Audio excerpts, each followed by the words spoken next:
ব্রাহ্মণবাড়িয়ায় leakage মেরামত ও অবৈধ gas ব্যবহারকারীদের বিরুদ্ধে অভিযান চালিয়েছে বাকরাবাদ গ্যাস ডিস্ট্রিবিউশন কোম্পানি।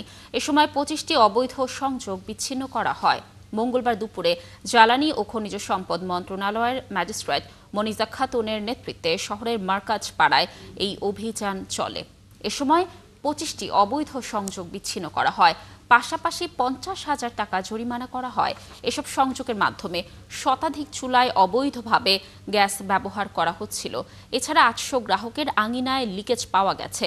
সেগুলো মেরামতের পর গ্যাসের চাপ বাড়ার পাশাপাশি রাজস্ব বাড়বে বলে জানিয়েছে বাকরাবাদ গ্যাস কর্তৃপক্ষ।